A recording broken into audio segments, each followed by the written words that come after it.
Is he still claiming to be Republican? Yes. Or has he officially? I mean, come on.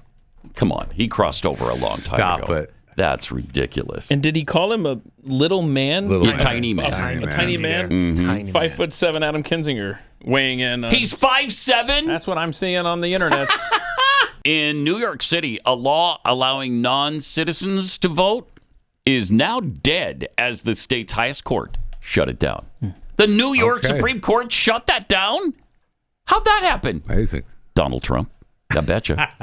A lot of the stuff is happening because of President Trump. Because they know that he will fight them in court and he will drain their pockets the way they've done to him. We're going to cut you off of federal funds, and they know he's serious. I mean, Boston is going to have that battle here pretty soon. And so is everybody else. Everybody else who will comply with the law. Look at Fort Myers, Florida just did this very same thing. And how does that become a law in the first place? DeSantis shut him down. Said, you're breaking state law. You're not getting any money. Nothing. I can't even understand how that becomes a law in the first place. Or you're going to let illegals vote. It's obviously Democrats thinking that all the illegals are going to vote for them, I guess. And that's why they push these things through. I don't know any other explanation for wanting non-citizens to vote. Mm-hmm. What's the explanation there? No idea. I don't know. No idea. It has to be that. But it's so bad that even Mark Penn, who is a political pollster, he's a former strategist for Hillary Clinton. He just said the Democrat Party is in ruins. Oh, yeah, of course they are. He wrote an op-ed saying the new Republican Party is positioned to deepen its support with these lapsed Democratic voters. Democrats are facing the worst ratings in decades in my polls and others, dropping to as low as 29% favorability in the CNN poll, down from 62% in 2008. He said the reasons are pretty clear. After the 2024 election, voters reevaluated the job that President Joe Biden did and began scratching their heads at the actions and positions of Democrats in Congress. Unless there is a major reset, I expect they'll have an unexpected wipeout in next year's midterm elections. That would be something else. I mean, a lot could happen. Yeah. Between now and then. It can. Sure. But and the numbers. Trump broke them. Trump did break them, but the numbers on Doge aren't really great.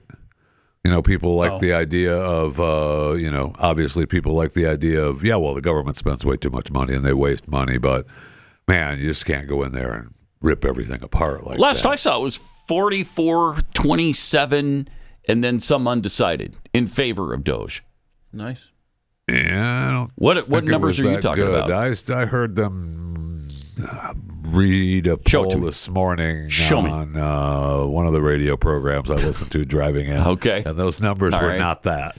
Huh. He's not believing a lot that you have to say today. I'm not. Admittedly, I'm not believing you. It's not maybe he has immune amnesia. Oh, yeah. Immune amnesia. I love it. So, okay, that's interesting. The Democrats are struggling like this. But to Jeffrey's point, there's so much time between now and the election. What's this clip 17? Because you got the old guard, right? Gosh. Schumer and Pelosi and all them still standing guard. Yeah. And Sanders. But then you have the new guard with Jasmine and AOC and what's her, the squad. To your point, yes, between now and the election, who knows what can happen. However, it's just so fun to think that Donald Trump stopped the Clinton dynasty. He stopped what seemed inevitable. The Hillary Clinton presidency that never happened.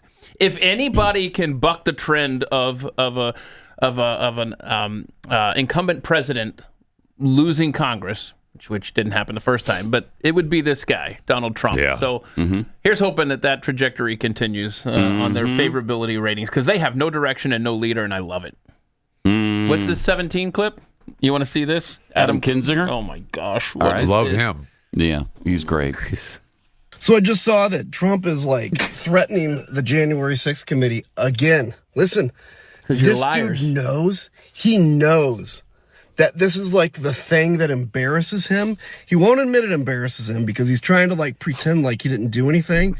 He's obsessed. He didn't. He's more obsessed with me and Liz Cheney than his freaking golf score. Hey, Trump, Pause it. Bring it on. I never hear him talk about Adam Kinzinger, but I hear Kinzinger talking about Trump all the time. I know. Who's obsessed with whom? Here, Adam? Come on. See if we can get through this. Bring it on, dude. Okay. You weak, whiny, tiny man who, by the way, I saw a picture of you this weekend. You're hiking up your pants now to really just below your man boobs, and you're sweating so much.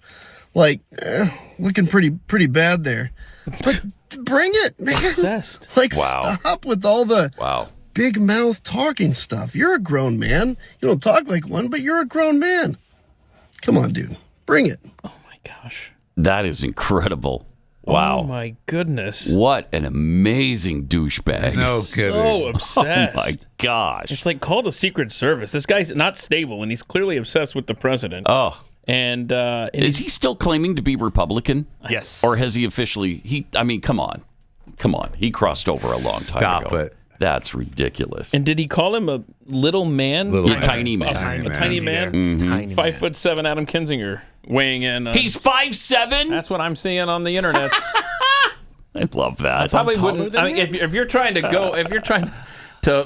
pick your cut downs, maybe you avoid that phraseology if you're 5'7". Since you're a Lilliputian, you might want to just avoid that particular insult. Yes. You're saying go with something else, like a different. It's whatever you want to do. Just avoid trying to, because then people like me are going to Google your height. And then Trump is what, 6'3"? Yeah, he's tall. Yeah, that's what I'm saying. Yeah. Ugh. Yeah. Ridiculous.